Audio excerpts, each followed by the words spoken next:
All right, what's up, my brothers? So in this video, I'm going to be tackling the question, what is the best way to invest $5,000? I get this question asked a lot, usually by younger guys that are trying to figure out the best way to squirrel away a few $1,000s that they've saved up to get the best return on investment. Now, I'm an outside of the box thinker, so the solutions that I'm going to provide you here are going to be a little bit different, but I want you to pay attention to them because I think they work and they're probably the best for most guys to contemplate. First, before I get into my solution, I want to read some of the answers that I got when I posed this on social media. Some of these are jokes, so I'm going to skip them. Here's one of your cookie cutter answers. This guy said you can consider to place it into a Roth IRA and buy an ETF that has a low fee under 0.1%. That grows at 10% per year at least. If it pays dividends, the better.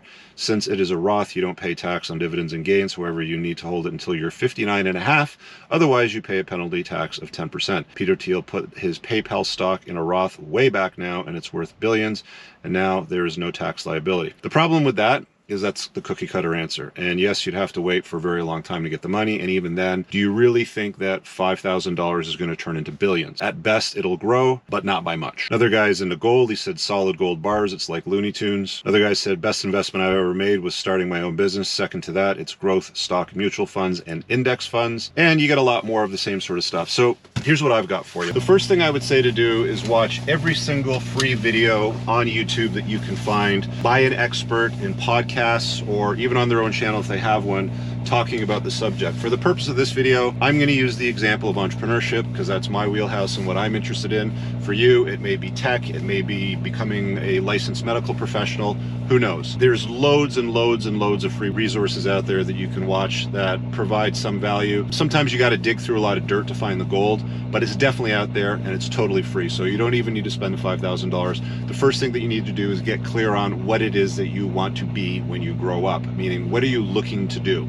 I'm assuming that it's not to just be a salaried guy with a JOB, which is usually just job. You know, JOB stands for just over broke.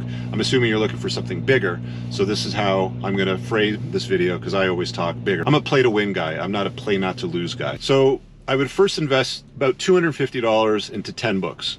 For me, I would take a look at some of the best entrepreneurs throughout history, read their biographies, read anything that's been put out by them that has become a bestseller with loads of useful information. With the first 10 books that you rip through, you're going to get a good idea of what it is that you need to do if you want to become successful, if you want to get into entrepreneurship, the kinds of businesses they run, the obstacles that they came up against, how they overcame them, things like that. Then I would spend about $2,000 to $3,000, let's call it $2,500 on an event in your trade. Again, you know, if you're a dental guy, if you're a engineer, if you're an entrepreneur, find some sort of an event run by somebody that's reputable, that knows what they're doing. They've done it for a few years. They've got a good network of people that attend these events. You know, the people in the room are a lot smarter than you. You know, I always say you don't want to be the smartest guy in the room. Put yourself in rooms where you're not the smartest guy in the room because that's how you're going to learn. So again, for me, that would be some kind of entrepreneurial event run by somebody that's reputable, that's going to teach and to network in areas that would be useful to me. Then I'd probably find an expert that I resonate with. Maybe I found them on YouTube and they put out some good content that I found useful. I might have been on their email list. I might have met them at a conference. They might have given a talk or done several podcast interviews that were captivating enough for me. And I've got questions. I'm going to write down all of my questions to prepare for the call and I would book them. You can usually get 15 to 30 minutes, you know, on the shorter end or the cheaper end. Most of these guys are reasonably available if you look for them. There's different platforms where they have coaching links or private consult links. So you could spend a good chunk of change, maybe $1,000 on some private consults. And then I think the last thing that I would advise is grabbing a course with some details. I think the notion that courses are overlooked is generally understood by people that have bought them and gotten a ton of value out of them. One of the big reservations that I've heard from people, complaints anyway, is, well, why would I pay a couple $1,000s for a course when I can just get all the information for free? That might be true. There's a lot of good information out there available for free, but the thing that these guys don't understand is that most people are willing to pay for well-organized material, packaged and sold to you properly in a way that's understood and consumable and distilled down to what you need to know. That's what I did with my School of Entrepreneurship. It's a course that I open for enrollment usually every few months. And what it does is it distills down like days and days worth of information that I've come across, people that I've met, consults that I've had privately, events that I've attended, books that I've read, people that I've worked with in different entrepreneurial forums.